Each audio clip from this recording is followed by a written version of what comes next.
Olá, você amigo internauta da Criativa Online, uma boa tarde. Nós estamos aqui na Galeria Modelo, ao lado da Ótica Modelo, parceiros da Criativa. E hoje a gente recebe o padre Natael Costa, do Seminário Nossa Senhora do Bom Conselho, aqui em Amargosa, para falar principalmente da campanha da fraternidade. Primeiro, seja bem-vindo, padre. Obrigado pelo convite. Boa Aliás, tarde. por ter aceitado o convite, Pronto. né? Boa tarde, Ivanildo. Boa tarde aos ouvintes, aos internautas da Criativa Online, a todos que acompanham esse belíssimo instrumento de comunicação. Eu que agradeço o convite e essa oportunidade que vocês sempre dão à igreja de poder falar um pouco das suas atividades, principalmente esta que é a campanha da fraternidade, que marca de alguma forma não só a vida eclesial, mas também social do país, já que a campanha é a nível nacional e é um compromisso de todos os cristãos católicos, sobretudo nesse período quaresmal e que se desdobra ao longo do ano em diversas atividades e ações em vista do tema, daquilo que está sendo abordado a cada ano. Então, a gratidão é da nossa parte. Falando da campanha da fraternidade, padre, esse ano tem o tema Fraternidade e Fome, a campanha de 2023. Qual a importância da campanha que tem para toda a Igreja Católica?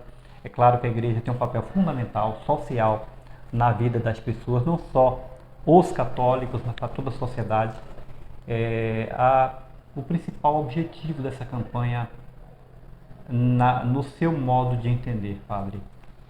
Então, todos os anos, a Igreja Católica faz uma proposta a partir de um objetivo geral e objetivos específicos. E o objetivo desse ano é chamar a atenção para essa situação humana que é mais do que uma situação, é um flagelo da humanidade, literalmente. Não é só uma questão social, uma questão econômica, mas é um flagelo, algo que há muito tempo vem sendo pensado por toda a humanidade, uma tentativa de superação. Inclusive no Pacto Global de Sustentabilidade era um dos objetivos erradicar a fome do mundo. E é a terceira vez que a Igreja Católica, ao longo desses anos, desde 64, quando a campanha se tornou nacional, retoma o tema da fome. A primeira vez foi em 1975, depois em 1985, 10 anos depois, e agora, com o aumento da população, sobretudo em dificuldades econômicas, mais uma vez a Igreja retoma o problema da fome. Então, a importância está justamente em compreender que, ao longo desse tempo, de alguma forma, isso vem sendo ignorado e, de alguma forma, vem sendo vivido com indiferença. Quando você pensa que os cristãos católicos já refletiram sobre isso em dois momentos, mas até agora as ações não deram conta de transformar essa realidade, você percebe que, então, há uma certa normalização desse flagelo social. E isso precisa ser superado. Então, quando a igreja recupera e chama a atenção de cristãos e não cristãos e tenta tocar, sensibilizar outras instâncias da sociedade civil para esta questão, é justamente provocando um compromisso mesmo na mudança dessa realidade e principalmente na minimização mais imediata das suas consequências, subnutrição, a morte de pessoas, né, que a gente acompanhou recentemente aí a situação em Yanomami, mas existem outras tantas realidades que, inclusive, aqui na própria Amargosa, nós temos a Caritas ali que assiste diversas famílias nessas situações de fome. Claro, tem outras instituições da sociedade civil, inclusive religiosas também. Então, é sensibilizar e provocar, de fato, uma mudança nos comportamentos sociais e a partir dos religiosos, a partir dos cristãos, que geram esse tipo de flagelo social.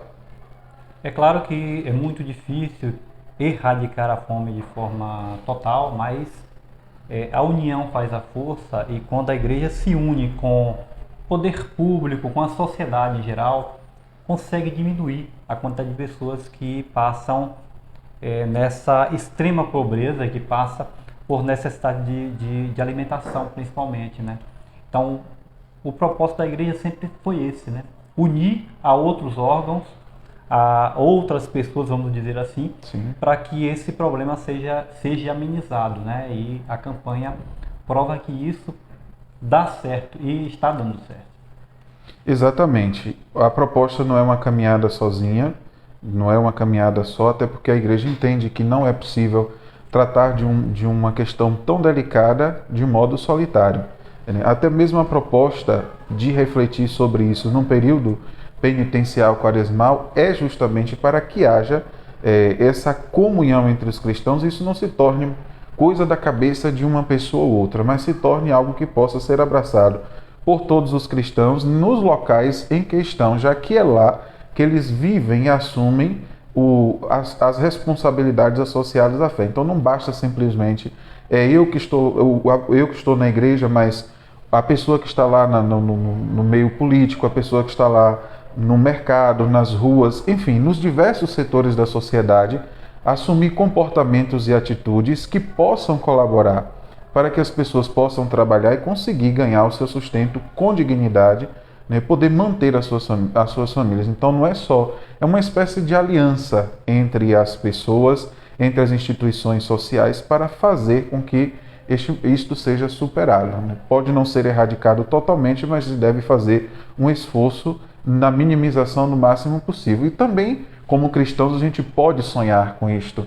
Um dia a erradicação total da fome, e não só disso, mas de outras formas. E claro que isso exige uma conversão, uma mudança interior, e que resultarão em práticas distintas, mais solidárias, mais fraternas, sobretudo numa economia mais solidária, uma economia que pense menos no lucro, sobre o descarte da vida humana, e abrace um estilo de economia que seja mais saudável, que possa promover o bem da sociedade. E a distribuição de renda, principalmente, né? Exatamente. Isso é fundamental para que a fome seja erradicada um dia. Quanto mais a população se torne menos pobre, vamos dizer assim, vai ter condições de fazer uma alimentação por dia, pelo menos. Acho que esse é o maior propósito. Padre, me permita, o senhor trouxe um livro, né, da campanha também. Esse livro é vendido na diocese? É encontrado em alguma livraria específica? Então, todos os anos a igreja produz o que nós chamamos de texto base da campanha da fraternidade, que segue aí alguns passos, né, alguns passos metodológicos. Nós dizemos usando a metodologia latino-americana do método ver, julgar ou iluminar, agir e celebrar. Então nós temos aqui esses passos, que é uma apresentação da realidade. Depois você apresenta com dados mesmo dos ministérios, dos serviços, dos órgãos governamentais. Esse ver, ele traz esses dados concretos, traz essas realidades concretas. Depois se ilumina quais são as possibilidades que a palavra de Deus oferece de resolução dessa situação. Por exemplo, a economia solidária, uma espécie de economia menos predatória e mais social, que invista mais no agroecológico, de uma forma mais sustentável, uma economia mais sustentável, conforme nos propõe o Papa Francisco. E a partir daí, você viu, iluminou, a igreja convida então a agir.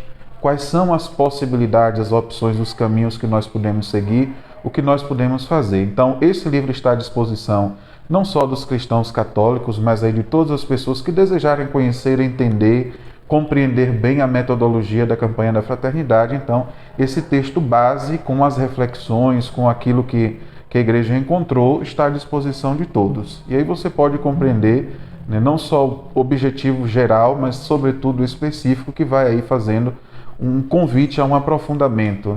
Tem um dos verbos, é desvelar as estruturas sociais que leva, né, e estruturas que já são arraigadas no nosso país e que tem por consequência, então, a fome. Então está à disposição nas nossas secretarias paroquiais, a gente encontra também na internet, que é disponibilizado em formato de PDF. Quem desejar conhecer e se aprofundar um pouco mais tem essa opção. Muito bem. As paróquias da Diocese de Amargosa, principalmente, há alguma forma das pessoas estarem participando da campanha da fraternidade, estarem doando algum alimento, alguma quantia de dinheiro? Há um trabalho feito nesse sentido, para as pessoas estarem participando? Então, como eu disse, a campanha ela obedece etapas. Estamos agora na etapa do ver, que é justamente esse momento em que a igreja transforma essa realidade em encontros que vão sendo debatidos com famílias, que vão sendo realizados em momentos públicos, como as chamadas vias sacras, em que esses dados são compartilhados por meio das reflexões, das orações que se vai fazendo ali. O segundo passo é justamente esse, né? O ver, o iluminar com a palavra de Deus, que estão aí juntos nesse período quaresmal, e você chegará a um terceiro passo, que é o agir. Quais são os gestos concretos que cada paróquia vai poder fazer? Nesse agir, cada paróquia é convidada a, de forma local, a cada comunidade, ver essas realidades, olhar mesmo ali no seu chão, quais são as realidades de fome que ali se encontram. Claro que existem outras realidades além da fome, mas e de alguma forma abraçar atitudes concretas, né? Doação de alimentos, uma quantidade de cestas básicas que as paróquias possam produzir, ou corrigir ali alguma forma, algum estilo de economia que está ali que não ajuda a superar essa realidade. Então, as paróquias são convidadas a assumir essas atitudes. E a igreja tem algumas propostas que são, algumas sugestões que são trazidas, mas cada paróquia vai fazendo de acordo com a sua realidade. Afinal, nós temos também paróquias da nossa diocese que estão em realidades geográficas e econômicas muito pobres. Então, nós temos realidades de paróquias que mal conseguem sobreviver, o que significa dizer que ela precisa ser sustentada, mas nem por isso deixa de fazer esse trabalho. Nós temos, por exemplo, a realidade da paróquia Senhor do Bonfim de Nilo Peçanha, que é uma paróquia que tem algumas dificuldades econômicas pela própria região, a questão econômica dali é muito difícil, ligada à pesca, as realidades todas que não podemos entrar em todos os detalhes, mas mesmo assim, esta paróquia procura ali ter ações como, por exemplo, eles fazem mensalmente uma doação de uma quantidade de cestas básicas, de coisas que possam, então, ajudar ali a manter as famílias que procuram, que batem as portas da igreja. Ninguém fica sem assistência. Não faz tudo, mas pelo menos o que é possível. E, na verdade, uma paróquia pode estar ajudando a outra de uma certa forma, né? Então, se uma não tem condições financeiras de se auto-manter, as outras também podem ajudar, né? A diocese se une com as paróquias e consegue fazer isso, né? Exatamente. Na verdade, a própria diocese, enquanto instituição maior, procura fazer a manutenção, a ajuda da estrutura de evangelização que ali é necessária. E depois nós temos um órgão que se chama Caritas, que é justamente esse organismo da Igreja Católica que é responsável pelas ações sociais, que também direciona, né, por meio de parcerias nacionais, internacionais, governamentais e não governamentais, direciona aí doações de cestas básicas, colchões, construções de casas, ações emergenciais durante o tempo de chuva. Então, essa Caritas ajuda, sobretudo, essas realidades destas paróquias que têm uma dificuldade um pouco maior. O Caritas não é uma campanha, é um órgão permanente da Igreja Católica que está assistenciando as famílias no dia a dia. Exatamente, né? Que é responsável por essa parte do trabalho social. Agora, não é um trabalho social assistencialista, mas com o objetivo transformador de acolher a família, atender a sua necessidade emergencial e depois prover para que essa família tenha alguma fonte de renda, de trabalho, de formação que lhe permita sair dessa realidade. Porque não é só assistir, é promover de alguma forma a saída da pessoa daquela realidade, daquele quadro, que pode ser temporário ou permanente. Então, a ação vai ser de acordo com essa realidade. Se é algo temporário, por perda de emprego, ou se é algo permanente por questão de educação. Então, você percebe que é uma coisa que atinge outras instâncias e que precisa ser algo muito concreto, muito concreto. E tem o apoio também das pastorais, né? Pastoral da Criança, por exemplo, que faz um trabalho excepcional, muito importante na sociedade, sobretudo naqueles locais que são mais carentes de assistencialismo, né? Sim, então as nossas pastorais sociais de modo geral, do idoso, a pastoral que é associada à Comissão Sócio-Transformadora, que tem também esse compromisso, a pastoral da criança, a pastoral do idoso, a pastoral do menor, pastoral carcerária, que aí vai fazendo a detectação dessas realidades e apontando, direcionando também esse trabalho da Caritas. Então é uma grande rede de solidariedade, neste caso dizemos interna e ao mesmo tempo externa por causa das outras parcerias que se tem. A própria pastoral da criança tinha uma parceria muito forte com o governo federal. Recentemente, no ano passado, há 2 anos mais ou menos, essa parceria ela foi desfeita e a Pastoral da Criança ficou muito prejudicada no seu trabalho, que na década de 80 e 90 foi de suma importância para superar a subnutrição e a mortalidade infantil no Brasil. Então, ela passou por certas dificuldades nesse período, mas não deixou de realizar o seu trabalho. Se recriou, se reinventou, né, para poder continuar dando essa assistência. E foi quem nos ajudou a identificar pela terceira vez a necessidade de uma campanha da Fraternidade sobre a fome associada a uma educação ao uso responsável também do alimento. E o governo federal agora está retomando essa parceria? Como é que você tem informação sobre isso? Não tenho informações, mas eu sei que existem negociações, né, associadas sobretudo com a Caritas, para poder se tentar retomar algumas parcerias que inclusive foram muito importantes para ações aqui no território da Diocese de Amargosa, como construção de banheiros, construção de casas, construção de cisternas e outros tantos projetos que nasceram dessa parceria, que inclusive não só a Pastoral da Criança, mas outras pastorais também foram beneficiadas e puderam ampliar as suas ações, já que os recursos, né, da Igreja Católica por si só são limitados e não dariam conta de atender todas essas realidades. De fato. Padre Natael, fala um pouco da tua vida como sacerdote. 4 anos já, sacerdote. Sim. São Felipe, está há 1 ano aqui em Amargosa. Fala um pouco do teu chamado para a vida religiosa. Então, eu costumo dizer que o meu ministério sacerdotal ele começou na minha família. Antes de se tornar instituição, ele já era uma forma de vida, um estilo de vida da minha família, sobretudo das mulheres da minha família. Mulheres que se doaram, que se entregaram pela sua família. Eu tenho 2 tias, uma delas que para nós é uma referência de caridade, tia Margarida, né, que sempre cuidou de pessoas idosas que ficavam abandonadas. Ela recolhia, cuidava dessas pessoas com um compromisso muito, muito bonito, como que um ministério, um serviço mesmo para essas pessoas. Ao lado dela, minha outra tia, Meire, que foi mais ligada aos movimentos sociais, fazia parte do sindicato de São Felipe, militante durante muito tempo aí nessas causas sociais, sobretudo pelo direito da terra, que foi um dos primeiros problemas que ela enfrentou quando entrou no sindicato, e a minha vivência na comunidade eclesial, que me despertaram essa possibilidade de poder fazer alguma coisa a partir da fé.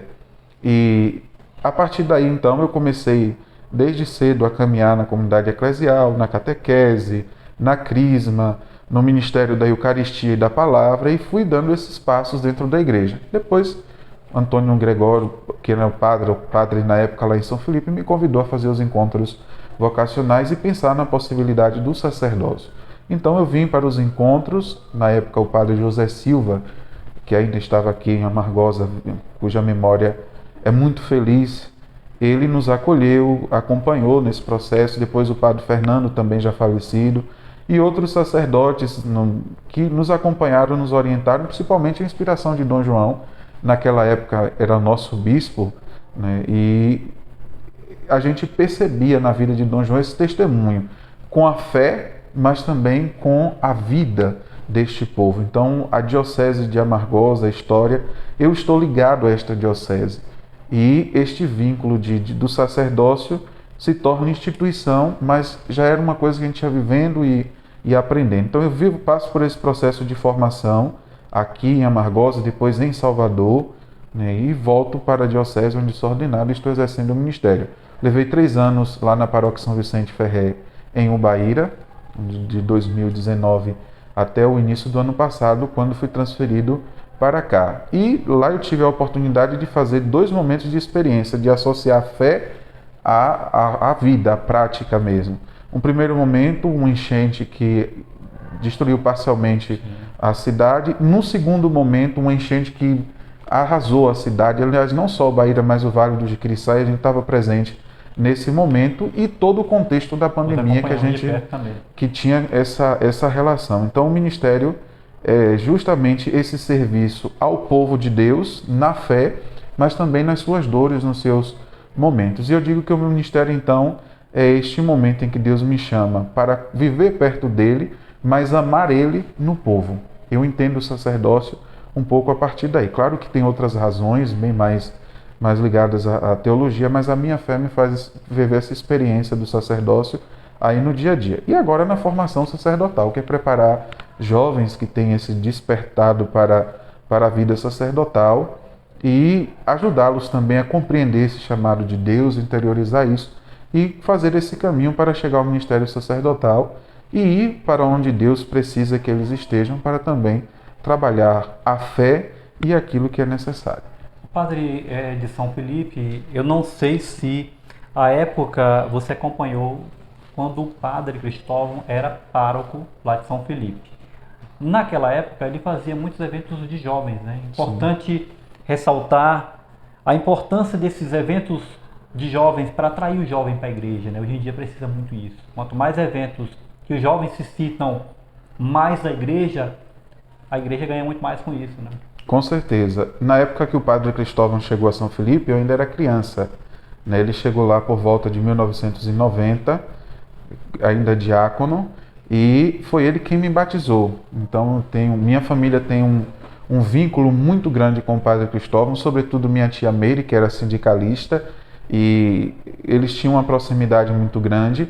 Minha tia era uma liderança religiosa, mas também dos sindicatos, do Sindicato de São Felipe. Então, eu respondo pelo setor juventude da diocese, que é quem tem a responsabilidade de assistir, de cuidar, de preparar e de alguma forma organizar o processo de evangelização da juventude. Então, eu lhe digo que assim, os eventos, mas de alguma forma alguma coisa que dê sustentabilidade, que sirva de aporte para que a juventude possa se formar, não só religiosamente, mas socialmente, e de fato ocupar os espaços que lhes são próprios da sociedade, por que não dizer de protagonismo da construção de um mundo novo. E a fé tem essa responsabilidade também.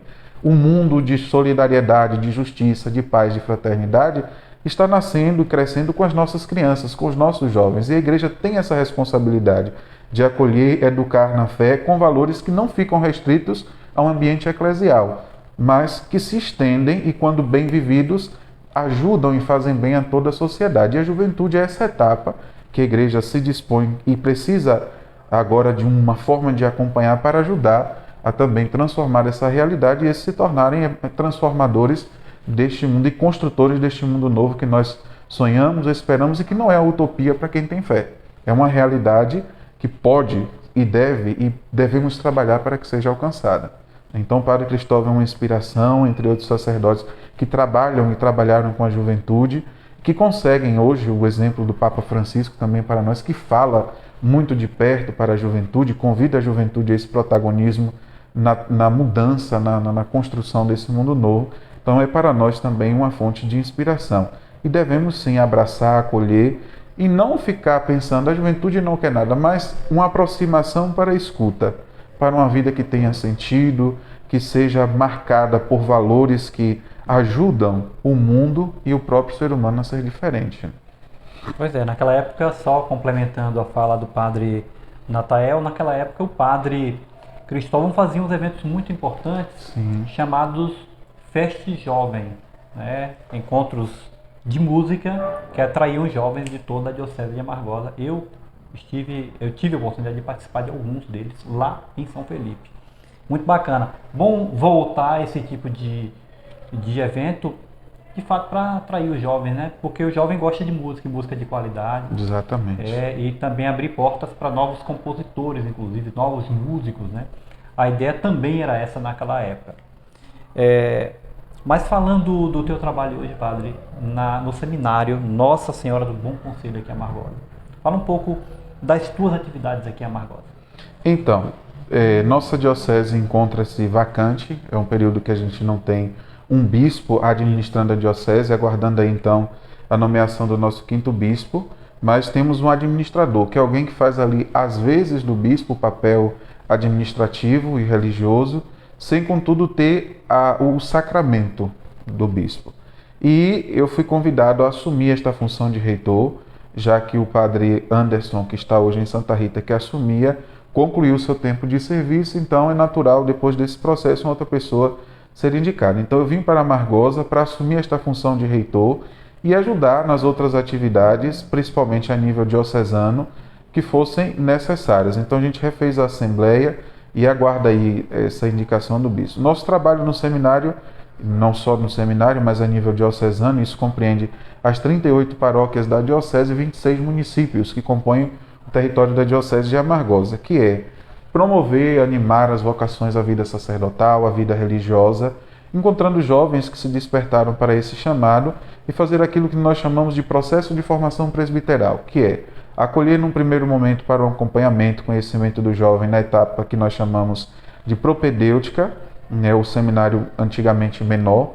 Depois nós vamos à etapa filosófica, que é quando ele passa a fazer a faculdade de filosofia e vai estudando ali a etapa do discipulado, né, e vai estudando ali a filosofia, compreendendo o pensamento humano.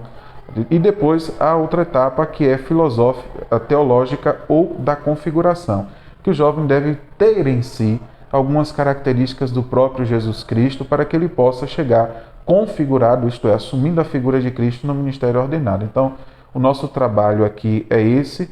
Ajudo nas duas paróquias de Nossa Senhora do Bom Conselho e Santa Rita, quando o padre Anderson tem alguma necessidade, com missas, com formações, com encontros, aqui com celebrações nesse período, atendimento das confissões, que são muito comuns no período quaresmal, e nas outras paróquias aquilo que necessitam em algum momento de ajuda. Então, por enquanto, no serviço do seminário e outras atividades que me são solicitadas e eu posso e tenho alguma competência para de alguma forma ajudar.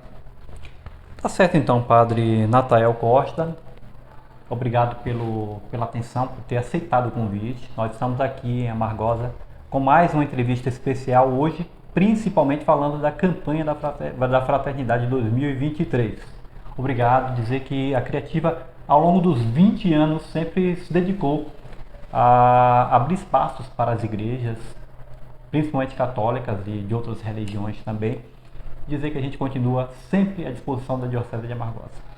Pronto, eu que agradeço essa oportunidade de poder falar sobre a campanha da Fraternidade, poder partilhar um pouco dessa experiência, ainda que sendo um sacerdote jovem de apenas 4 anos, mas muito obrigado pelo espaço, a você, a toda a Criativa Online, a Neto, que aqui está na parte de transmissão, a toda a sua equipe, e de fato agradecer esse espaço que vocês nos dão como oportunidade de fazer chegar esse convite também a você que, independente de ser católico, de ser cristão, que possa abraçar também essa proposta e ser um braço, uma força no combate a esse flagelo da humanidade que é a fome, para que nós possamos superar esse mundo de desigualdades. A gente encerra por aqui, dizer que estamos com o Manuel Netinho, fazendo as imagens na parte técnica. Estamos aqui na Galeria Modelo, parceira da Criativa, a exemplo também da Ótica Modelo. Estamos aqui sempre, todas as sextas-feiras. Tem sempre uma entrevista especial na Criativa, todas as sextas. Um forte abraço, fiquem com Deus. Criativa Online, há 20 anos, a força da comunicação na internet.